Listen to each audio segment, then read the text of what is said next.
Trophy Kids, we got an awesome show for you.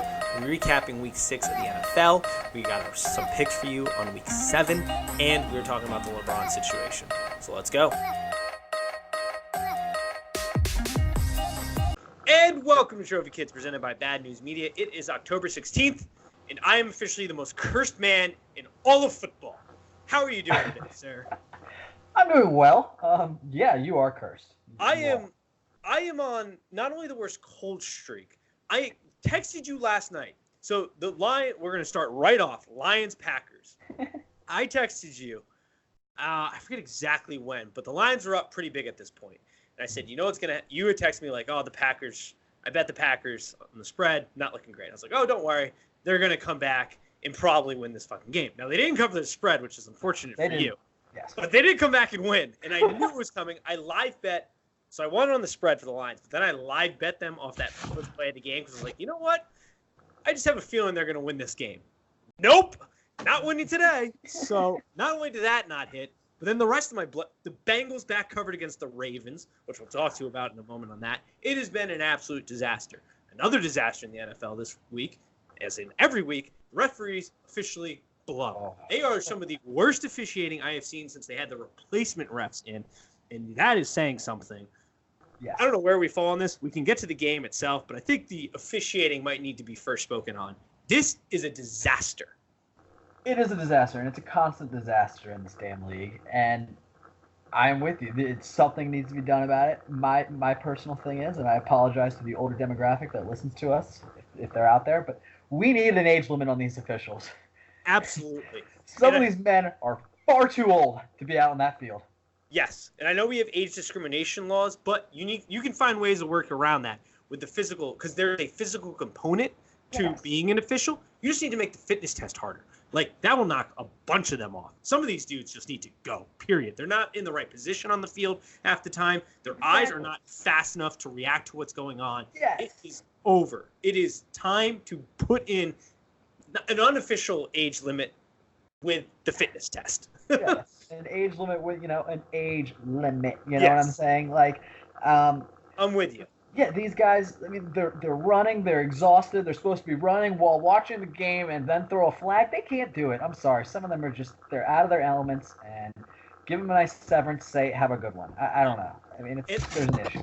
And I think we're both on the same page here as well as everybody. Everybody understands that officiating is an incredibly tough job. You're never going to get it 100% right unless you review every single one, which nobody wants that. But it's just these outrageously bad calls that the blind man in section 305 could have gotten that you're missing somehow.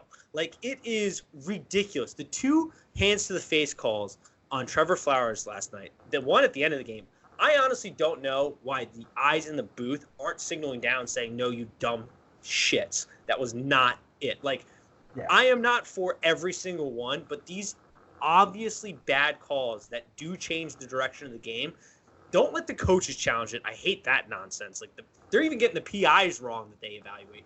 But somebody in the booth, like they did with what was that league called? The AAF. The AAF. Yeah. They did a great job with it. It was just a quick review. If they didn't see it within like the 10-second frame they had, then they just moved right on. Agreed. Simple fix. Yeah, just tripping over ourselves. The egregious errors that are made, they need to be corrected. Like, you can't have something that simple, like that big of a missed call, just go missed, and millions of people watching the game are all well aware of it. It kind of ruins the game, to be honest with you. Yeah. And I mean, it ruins the game, and then I honestly just completely lost my train of thought. But yeah, it ruins it. It does ruin the game. And I don't know why it's so much different this year. It just feels so much worse. And yeah, there's just like offensive line, just like football has a grace period where the first couple weeks are really bad. I'm sure that's the same thing with officiating. It's probably just really bad, but it feels like I don't remember it being this bad, this consistently as it's felt this year. Because it seems like every game, even when they review PI, you see it and you're like, it is absolutely, what is interference if that's not it? And they somehow messed that up on review. It's like they have like these massive egos where it's like they don't want to admit that they had a bad call or something, so they don't go back on the PIs. It's unbelievable. And I'm like, I don't know how many have actually been overturned, but I'm sure it can only be counted on one hand. Yeah. Oh, easily. I haven't seen. I haven't seen one live. I don't think I have. I saw one in the Bucks game, I want to say, that did get overturned, but that's probably the only one. I want to say Bucks Rams maybe or something. Yeah, I think that's it. I've only seen one. I know I've seen one. I just can't remember the game it's that it was crazy. Yeah, it is absolutely nuts. And I think the non-official age thing will help, as well as go look at the AAF. They did that was the first thing I remembered. I was like, shit. The NFL fucked up by giving coaches the right to interview or to challenge pass interference. What the AAF did was perfect. It was like a very quick span that the booth had a chance to review it. If they saw something, then they could call down and say, hey, we need to take a look at this. If they didn't see it in whatever short time window they had, they moved right on. Solves the issue right there. It didn't affect the flow of the game or anything. No. It was a great rule that the AAF had, and the NFL should definitely adopt it. I agree. We'll have to see if that gets better, but I think we should probably talk about the actual game itself. Yes. Which is unfortunate because this game actually could have huge consequences down the line in arguably the most competitive division in the NFL right now. The margin for error is slim to none right now. I mean, the Bears, we'll talk about them in a minute probably here. The QB situation there could make them probably not a contender. You can maybe make the same arguments for the Vikings, but everybody is playing pretty good football at this point. The Bears are hit or miss right now. They still got to get the QB situation filled out, but this is a huge swing for the Packers to potentially run away with this division now on a very consequential call, because it looks to me the Packers are without their two wide receivers. Aaron Rodgers is starting to figure out the Matt LaFleur offense, and it is starting to roll. And the defense is definitely rolling. So the Packers are going to be a real problem. And the Lions they're a lot better. First game I've watched, a lot better than I thought right off the bat. Yes, agreed. The Lions, first of all, they are a lot better than I was expecting. And that whole division in general is a lot better than I was kind of expecting. But that game definitely put the Packers in the driver's seat to win the division. I know it's still early, but that call, like those controversial calls, it definitely hooked them, no doubt about it. The Bears, I think the Bears have a shot, but they really got to figure out that offense and the whole QB situation. And like you said, Rodgers is figuring out the offense without Devontae Adams, and once he comes back, it's only going to get better from there. And like you said, their defense is completely humming. I mean, they took like a couple weeks off where they kind of looked like shit, but now it seems like the defense is back. So this looks to be like the Packers could wrap it up kind of early, but we'll see. I would say you're right on the defense of the Packers. They have those times where you're like, what the hell's going on here? We're just massive break parts. But they seem to do, at least from what I've seen in the couple games I watched, they seem to make very good in-game adjustments where once you get towards the end of the game, they are locking down teams offensively, which is what you want out of your football team. But this game is hugely consequential because, like you said, it puts the Packers in the driver's seat. I mean, this is now their division to sort of lose at this point, just off this singular game. Now, I'm not calling anybody, and I think you just said the same. We're not saying anybody's locked in for the division here because there's still a lot of football to be played. And like we said, this is arguably, the quarterback situation is a mess for two of these teams because we'll get to Kirk Cousins here in a little bit too. Yeah. And this is a division where the Packers and the Lions are going to air it out every once in a while, so you got to be willing to do it. The Packers are in a very good spot.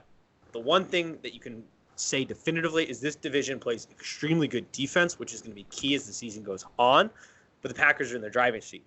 I think the other team that we sort of have to talk about with Vikings, Kirk Cousins, they have a QB issue potentially here. He had the let me fool you game where he played phenomenal against a great secondary in the Eagles. But we all know we're not holding our breaths on Kirk Cousins because when the lights come on, he has an issue. It's not good. This is the same guy who almost missed a target three feet away in his gender reveal. So nobody should be overly excited about Kirk Cousins playing really well initially. But this is another team where, with all these teams, if the QB situation's right, they're one of the best teams in the division. They're one of the best teams in the league, you could argue, with pretty much all these teams at this point. Where are we sitting on the Vikings-Eagles right now? And I guess the Eagles are on the other end. Yeah, definitely. That game, Kirk Cousins, like I said, great fool me type game. I know that Eagles secondary, they are really solid, but they were also banged up in that game. And with the Vikings, basically with the Vikings is Kirk Cousins, in my opinion, can't beat any teams that have really good defenses. So he can't beat the Packers and he can't beat the Bears. That's a bit of an issue. Yeah. So I don't look at the Vikings as being a serious threat, and it's mostly because of Kirk Cousins. Yeah, I mean, if they get that position, because they can run the football, we know that. Dalvin Yeah. Cook, as long as he doesn't pull his hamstring, which is probably going to happen like week 8. Yeah. Don't wish injuries on anybody, but if we're being realistic here, the man pulls his hamstring, I feel like literally every year since college. And then it just nags. Yes, just nags, but they can run the football. They play good defense because Mike Zimmer, I think, is one of the best coaches in football. He's just hamstringed by a guy who just doesn't show up when you need a quarterback to show up. So if he finally can do that, then this team is extremely deadly. Definitely. But I don't believe he's going to do that. Just like I don't believe the Bears are going to figure out their quarterback situation. No, me neither. This is a team losing Amos to the Packers was I think that was a bigger loss than people realized initially. You can see the hole on defense that he has left. Still a very good front seven for them. Extremely good front seven. Hicks, I believe, was placed on IR though today. I believe I saw that news breaking here a little while ago. But the Bears, that QB situation and Matt Nagy's offense is really hindered, which makes them a team that not only is screwed for this year, but they threw their chips in to go all in, and their future is screwed up if they can't get that figured out real quick. Yeah, I mean, they're super hamstrung when it comes money-wise, and they're kind of hamstrung at the quarterback position. It's a weird football team that can win games, but, I mean, for example, they only have 87 points this year. 87 points. The Vikings have 150. I mean, and like you said, losing Adrian Amos was definitely took a toll. I actually wanted the Skins to get him. He would have been awesome. He's a damn good player, and you can see the impact he's made with the Pack. And, I mean, they just, like you said, they threw in all their chips, but they also lost a huge piece on defense that maybe they didn't realize. Clinton Dix is not Adrian Amos. And you saw it when they played the Bears. He made a play against the Bears, and the Bears secondary had some issues, and you've seen it week from week where there is a big hole left there. And that secondary is going to have some issues, just like the Ravens secondary has been having, because that team was the Mr. I don't know what they are, but they just had a huge trade today in getting Marcus Peters from the Rams. They traded Kevin Young linebacker, so the Rams are taking on minimum contract there, still on his rookie deal. So they're not paying much. They get a linebacker. They somehow, I don't know why this trade's really going through, because the quarterback situation out in, I almost said St. Louis. I am really just messing up my words here. L.A. Jeez, Pete's. All right, let's start over here. Aqib Talib is banged up, but Marcus Peters is a huge upgrade for the Ravens, whose defense week to week has been an absolute disaster. The offense got rolling against a garbage Bengals team. I picked the Ravens, of course. The Bengals backdoor cover, which is absolutely insane, given the Ravens have like 5 bajillion yards on offense. But this is a big pickup for the Ravens, which might make a difference in a division that is extremely weak. Yeah, finally got through the sentence. Yeah, it was definitely a big pickup for them. A big hole that they needed to address. Peters is a player who's either going to play really well or kind of shitty. He kind of reminds me of like a D'Angelo Hall. Like, he can have a massive impact on a game and like pick six. I mean, he can score on any play. He really can. He can pick six and be gone, or he can get cooked. But either way, it was a pickup the Ravens needed to make. I think it was kind of a weird move for the Rams, but the Rams also are paying everyone $1 billion, so getting rid of that contract is probably beneficial for them. I think that's why they made it, because Kenny Young, I mean, from what I read, he seemed like, I haven't watched much of him this year, but he seemed like a decent pickup for them, and the contract is really, I think, the kicker there, because he's still on his mid-level deal. Exactly, because I mean, the Rams, they got a lot of talent. I mean, they have massive contracts left and right. I mean, I think Cooper Kupp's probably still on his rookie deal, so they got to re-up him at some point. I mean, they need to clear space, so that's definitely a move they had to make, probably. That's definitely a team that's also in trouble, the Rams. I mean, yes, they are also similar to like the Bears, where they made a push, they spent a lot of money, and it is not paying off right now. They are a team that, I mean, I hate to say because it's so early, but I am leaning more towards the panic button because they are not playing well. Jared Goff is also not playing. He seems to have regressed from last year, where he did make a big step. It is That's a dire situation, I think, out in Rams land. It is. This season could be quickly lost here if they don't get. I think that game was sort of a must-win game. They still, obviously, we're only in week 7, so they could turn it around, but that is difficult to do with this team, I think, right now. Yeah, with that division as well. I mean, Yeah. that division is, I mean, them and, like you said, the NFC North, those are the divisions in football right now. I mean, Two divisions, absolutely. Two really, really good divisions. I mean, I'd argue the Lions are probably a little better than the Cardinals, so the North's probably a bit better. But, man, the NFC West is a damn good division, and the Rams could quickly be out of the picture there. I mean, luckily for the Rams, they've got 3 games arguably coming up. Well, the back end of their schedule isn't bad. I'm looking at it right now. They got Falcons next week, which should be a win. They got Bengals after that. That should be a win. They got the Steelers, who I don't know how the Steelers are doing it. They're winning football games right now. Yes, they are. So they got 2 quick wins, which will get them on track, hopefully. But that Steelers team is a weird assortment of players right now. I don't know how they're winning football games, but they're doing it. I don't either. It is a strange team, but they keep winning. I mean, I feel like it's just a bunch of young guys that are just really motivated, and it works. I don't know what it is. They're playing hard. You can see there are teams in this league where you can see that they are just phoning it in week to week, and there are other teams out there, and it maybe doesn't always lead to wins, but they are busting their ass. Defensively, sure. they are flying around the ball. Now, the Chargers are not a great sample size, but every game you see, the effort is there 1,000%, and they're just outworking teams right now for the most part. Offensively, too, the offensive coordinator has done an absolute phenomenal job with these young quarterbacks in making the game simple, calling the right plays at the right time.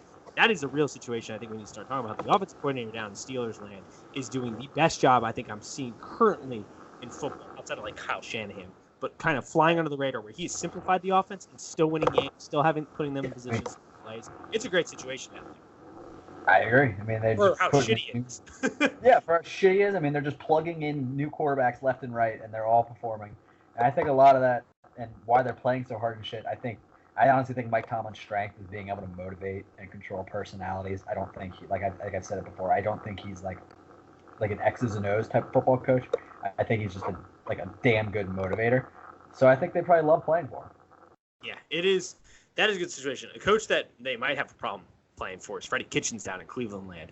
Because the Browns are another team that is, while we're in that division, things are going south real quick for them. I mean, like, about as quick as they can. And like you said, Freddie Kitchens, I'm starting to think Freddie Kitchens is probably going to be a one and doneer. Yeah, I am too.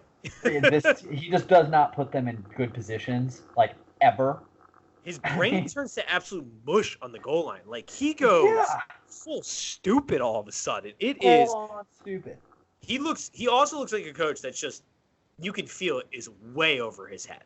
Where it seems like the responsibilities of being a head coach and the OC are too much. He needs to give that up, I think, is the real answer if he's going to have a chance and maybe extending it for a year. But he does seem to be one of those coaches where you're like, nothing's really going right, and some things have to go right for us to feel confident about bringing you to a second year. And their schedule only gets tougher, too. They play the Patriots this week. They play the Broncos and then the Bills. Those are really tough defenses to try to get going offensively. Especially and then for a struggling quarterback. Yeah. For a struggling quarterback in Baker Mayfield who's already thrown 11 interceptions. 11. When I heard, I knew it was a lot, but when I saw it was 11, I was like, you gotta be kidding me. So he's got 5 touchdowns and 11 picks. He's got 5 picks in the past 2 games, and a 54 rating and a 13 rating. His rating on the year is 66. I mean, that is bad. That is as bad as it gets, except for the next quarterback I'm going to mention. I said this week, they have a bye this week. They're playing the Patriots the following week, and he's going to go up against the best cornerback in Stephon Gilmore, who is going to light him up on the field. And then you got the Broncos, and then you got the Bills, who also got a great secondary. I don't know if Baker gets going here, and that's also another situation where you got to start worrying when you have Odell Beckham on that team, where if Baker doesn't start playing well, which I think is partially tied to the offense being terrible, or Freddie Kitchen being terrible, but also the kind of Baker Mayfield mentality, very similar to like a Jameis Winston, which we'll get to here in a moment, where he just thinks he can kind of make a play when he really can't, is a recipe for disaster. But it is failing fantastically, and we're going to get to see him on primetime because they're literally like every primetime game from the end of time. They're always on primetime, just getting their asses kicked. So yeah, That's a situation that's going south. I guess Jameis should be the guy we should talk about here because while Baker was like, hey, guys, I want to show that I can turn over the ball with the best of them, Jameis went, hold my beer real quick, and had himself a day. Jameis Winston, I said after the 49ers loss in week 1, should have been cut on the field. I still hold that position to this date. This man is absolute garbage. The Jameis Winston experience is over in Tampa. I cannot be happier that we are not going to bring him back. I would hope we're not going to bring him back. I don't care if he turns it around here. This is an absolute disaster. The man had seven turnovers. That brings him to a total of 85 turnovers since entering the league in 2015. He's only thrown 100 touchdowns. He's only got 15 more touchdowns than interceptions in his career right now. This man is absolute garbage. He is the biggest bust, I think, there has ever been. Screw Jamarcus Russell. We aren't calling it yet, but he is. This man has been a disaster. Since entering the league in 2015, here's a stat from ESPN Stats and Info. Jameis Winston now has 5 games with at least 4 turnovers since entering the league in 2015. No one else has more than 2 in that time span. This man is a death. Marcus Mariota isn't better. He's got a whole other bucket. But the 2015 quarterback class at the top 2 is a disaster. Got to be the worst 1-2 picks ever. I mean, it's that's horrendous. And the thing with Jameis is, obviously he played awful in the first week, but I thought he kind of was sort of looking better. And then he goes and plays Carolina. Oh my God, that was just a disaster. Absolutely lost us the game. And here's the other thing. With Marcus Mariota, who is not playing well in his own right, at least he has some excuses where for a while there, they gave him no supporting cast, and he was just hammered by injuries. Jameis Winston has had some of the most talented offensive weapons ever. Nothing but weapons. He had Chris Godwin, Deshaun Jackson, and Mike Evans last year on the team, and he was garbage. This year, he's still got Godwin, who's fantastic. Mike Evans, who is been hit or miss so far. O.J. Howard, who is being... It is a crime against humanity how low Jameis Winston and that offense uses O.J. Howard. That man should be the most dominating tight end in the league, and he is barely utilized. It is a crime what's happening down in Tampa. It is an absolute crime how O.J. Howard is just completely underutilized. I'm saying right now we should trade you Trent Williams, and you should send us our Jordan Reed replacement in O.J. Howard immediately. We do need the O-line. Yeah, you need the help. Take Trent. We'll take O.J. Bam. We're good to go. I've been just thinking about that for like a week now. Yeah, I mean, low-key, Trent Williams not being talked enough out there. That Trent Williams is just kind of hanging out and hasn't been moved yet and hasn't come back to his franchise, which is a random story that is not a random one, but a story that's flown way under the radar this season. It really has. And on top of that, everyone's like, well, he'll show up in week 10, so he gets his year of credit or whatever. He's not going to do that, I don't think. I don't think he cares so much about the contract. I legit think he's like, I will not play for Washington. Yeah. I will take my contract. I won't get my year tenure, and I will just play with it somewhere else. I really don't think it – at first we thought maybe it was money. I don't think it has to do with money at all anymore. I'm with you. I think it's personal, absolutely personal for him, and a deep hatred for the Washington Redskins at this point in time, and the ownership and medical staff that's going on there. Which your Redskins got themselves a win. We were there for about a half. We were there for about a half. Sun ever. It was warm. It was really warm. It was a good time, and it was great to see the boys pull off a W. I was legit worried about 0-16 this year. I really was, and everyone's like tank for the first pick, and I'm fine with getting the first pick. I'm fine with going 1-15. I will not be I will be a fan, but I will not tolerate my team going 0-16. So I just feel like the weight of the world is off my shoulders. We can lose every game now. I did not want to go 0-16. That's so bad. You don't want to be in the 0-16 club. That is a bad It's a club. It's an exclusive club with 2 members. I do not want to be the 3rd member. The one thing you get to look forward to is Terry looks like he's going to be one hell of a wide receiver for years to come, because that man. Talk about a guy who's also sort of flying under the radar. He's having himself a season. Dude, he's second in touchdown receptions, and he's already missed 1 game. I mean, I know Kyler's killing it, and he'll probably end up winning Rookie of the Year, but Terry is, he's ridiculous. He's on pace for 1,200 yards and 13 touchdowns. It's insane. I doubt he actually does that, but I've always wanted, like I've said, to fall ass backwards into a wide receiver in the later rounds, 3rd, 4th, 5th round. I think we finally did it. I would say so. We finally found like a T.Y. Hilton in the later round. I'm just so happy. You guys have got yourself a player there. That division, talk about another, we've talked about some good divisions of football. Talk about a division that's terrible. The Giants are currently sitting one back in that division. The Cowboys just lost to the Jets, which was, I don't know how you quantify that, but I did find a tweet or a post, I apologize, that really just summed it up, I think, greatly. This is from Bobby Belt. NFL teams are 90-1 since 1991 when they win time of possession, total yards, turnovers, pick up 25 first downs, and convert at least 10 or more third down attempts. The only loss is the Cowboys to the Jets Sunday. That's pretty crazy. That is insanity. Holy shit. The Cowboys, I don't know what, I mean, I know what's going on. It's a dumpster fire, and they are a team that we all said, we think they're good, but we don't really know if they're good. They're not good when it comes to big moments. They're not good from a coaching staff perspective. Jason Garrett is not coaching good football right now. Dak Prescott should have just taken a deal before the season started because he is losing money week to week. This team, I would think, I don't even think they're going to win the division because I think the Eagles are probably going to win the division, but they're not playing good football, and I don't know if they can get that turnaround. They don't run an offense right now that is conducive to winning football games when Dak is playing the way he's playing, and they're just not moving the football well enough. Right. I mean, they're completely just giving Zeke the ball at all opportunities, even on passing. Dak at this point is like really just passing to Zeke.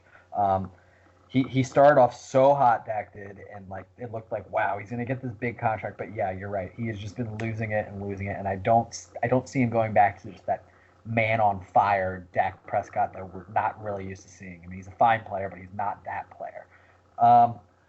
And yeah, Jason Garrett seems to have no control over this team. Or, I mean, I don't want to say control, but doesn't really seem to have his players' respect, and they don't really seem to be all that psyched to be playing for him at this point. The NFC East is just the NFC least right now, and the Washington Redskins are 2 games out of first place at 1-5. That's true. Let's go. The Redskins are 2 games out. The Giants are a game out. It is, I mean, the Eagles, I think, are probably going to get it together at some point here. Yeah. I'm pretty confident that they're going to figure it out. Wentz will have to stay healthy. They might win by default. Yeah, I think they're going to. Yeah, I think that's going to be the situation. I mean, Daniel Jones he's a shining spot for the Giants at least. They seem. How fun would that be if they made the playoffs and then Eli somehow finds his way back into the mix during playoffs season 2 or something? Hysterical. Like Daniel Jones, just nothing major, just a high ankle sprain. He's out for like the playoffs, but he'll be fine in a month. And Eli's just in there. He just finds himself back in the playoffs. I mean, I wouldn't want it as Giant fans because at this point you need a lot more talent on that roster. But I don't know, you got some good pieces, but you'd probably like a few nicer draft picks. But it's possible with this division because I don't know. Eli did that. I mean, I would never root for the Giants, but I'd almost root for Eli. I'd be like, damn, that's kind of cool. He becomes a Patriot Slayer again all of a sudden. Takes them down. Another team out there, I think the last team that I would like to at least touch on is the Saints. Because the Saints, I mean, we keep saying it week to week, but Teddy Bridgewater, he seems to have finally grasped. There's obviously no quarterback controversy. We say this every week. But damn. He seems to be playing himself. He is going to be a starter again at some point in this NFL, just with the way he's playing. I think part of it has to do with the fact that he's playing with a top 5 coach in a very good offensive structure already in place. But this man's playing himself into a starting job with another team because he's playing some good football. Teddy is just keeping the ship going. I mean, he's doing everything you could possibly want to do. I remember this past weekend in our very drunken state. I think I made an analogy. All Teddy's doing, he's like the co-pilot on a plane, and the Captain Drew's to his left, just sleeping, and Teddy's just keeping the plane going. He's keeping it in the air, just staying out of turbulence, keeping everyone safe. That's what Teddy's doing right now. He's not trying to land the plane. He'll wake Drew up for that, but he's doing everything he needs to do right now, keeping everyone safe. Everyone's good. Teddy's killing it right now. Yeah, and he's finding himself a job next year, no doubt. He's doing himself a good job. I forgot. I did want one more. The Houston Texans games. Mm-hmm. I'm not sold on the Texans yet because I think they are exactly who they are every single year. They're going to play a good enough football to get themselves into the playoffs. The O-line's going to collapse and they're going to lose in the wild card game or whatever. But the Chiefs, they are a soft-ass team. That defense, they are also exactly who we thought they are. They're going to figure it out. Mahomes will get healthier. The offense will figure it out and be fine. The defense, though, you're just going to run the ball on them, and every once in a while, Tom Brady or whoever the quarterback they're playing in the playoffs is going to thrash them based off their run game being successful because anybody can run on that that defense. They have a real problem, which I don't know how they still haven't figured out how to at least become somewhat competent on defense. But both those teams, that was a game that just showed me these two teams are exactly who they've been the last couple of years, and it's not changed. The one thing about the Chiefs is the one thing I'd say that they're not who they've been. They can't run the ball. That's true. They cannot do that. They can't run the ball, and the Chiefs for our entire lives have always been able to run the ball. It's bizarre. The Chiefs just can't run the ball. I'm like, what is going on with them? So yeah, there's some concern there in Kansas City. Not panicking, but I'd be a little like, whoa. Yeah, I'm not panicking yet because I think you'll be okay playoff bound. But yeah, you're going to the playoffs, I would imagine. Yeah. When you're there, look out. It's not looking good. Same thing with Texans. I mean, maybe the Texans figure it out. They're the same way. I still think there's a lot of question marks with that offensive line, and I have a feeling it's going to be the same story as it is always. They're going to lose in like the wild card, or maybe they'll get some bum team, barely beat them, and then just get thrashed the following week. So, some concerns there. But we got some games this week. I haven't had a great chance to strategize. Like I said, I'm just honestly at this point, whatever I think initially, I'm just going to go in the opposite direction. Like my brain immediately was like, oh, Chiefs -3 against Denver, but it's at Denver. Chiefs, obviously. I don't know about that. I think I might just go Broncos on that. I was looking at that. I was like, yeah, I don't know. Houston's Texans versus Colts. My brain goes Houston, but the Colts will probably win by 40. So -1. God, I'm kind of with you though. I will say this: the Jaguars only being -3 against the Bengals. I'm taking Jags all day. It's in Cincinnati. I don't know why you wouldn't take the Jags. Am I missing something here or there? Like, that seems like an outrageously dumb line. That seems a lot outrageous. I'm with you. We've already talked about the Saints. The Saints have been doing nothing but covering for me. I got them at +3 right now. I might take that money line at +145 against the Bears. To me, these are matching defenses, and I'm just going to take Teddy to win the game. Their defenses on the Bears and the Saints, I mean, they're both really fucking good. And then I'm just going to look at each team's offense, and I'm saying I'm going to take the Saints. That's how I'm looking at that game. So yeah, they'll probably, like you said, I'm probably going to get embarrassed, and the Bears probably shit all over them. And I just told people to take the Saints money line. But oh well, hey. Yeah, I'm taking the Titans. I know that for sure because the Chargers are absolute doo-doo. The Chargers are doo-doo. They are terrible. And that Titans defense, I think, is going to get after them, sort of like the Steelers did. That's another team that it's a bad football team. Two very bad football teams going at it. But I wonder if I picked the Chargers to win the division in our preseason predictions. I think I might have. I know I had them doing really well. Yeah. We were talking about this. It's real sad, though, how great Phillip Rivers has been, and that man is never going to have a shot. They've also go downhill real quick because after that Pats Chargers, like last year, everyone was like, this team's set for the future. I mean, the QB situation was always going to be tough because he's getting older, but like the defense doesn't even look good right now, and that was a strong point for them. Seahawks is -3 against the Ravens. I don't get that too because the Ravens defense is so up and down. I mean, maybe Peters makes a huge difference, but I kind of like the Seahawks there in that. I like Seattle this year a lot.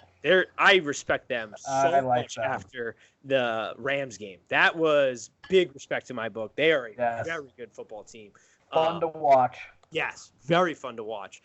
Cowboys are -3 against the Eagles. I'm kind of taking. I was looking at that. Taking the Eagles there too, and the Pats Jets. Eagles as well. Yeah. The Pats Jets is interesting because I don't know if the Jets are actually good. I don't think they are, but they looked like a competent football team last week, which I can't chalk up to whether it's just the Cowboys are such a flaming dumpster fire right now and made the Jets look good, or if Sam Darnold actually might have put it together a little bit in the time he's been off and he's ready to rock and roll. But that's a tricky one there. That and the over-under in that game I'm seeing is 43. I noticed this with a lot of Pats games. The number's relatively low, and I get the reasoning because the Pats are going to score like 30 and their defense is going to give up like 4. So I get it, but I kind of like the over 43 in that game as well. Yeah. I got to start leaving some overs. Yeah, just start fading me on everything. I'm going to write the Degenerate Report this week. Hey, the 2 picks I gave on Instagram, though, if you're following the Trophy Kids account, those went 2 for 0. So yeah, just throwing that out there right now. 2 for 0 on those picks. Everything else was a dumpster fire over here. Bears Saints is 38, and I actually think it'll be an under. As crazy as that sounds.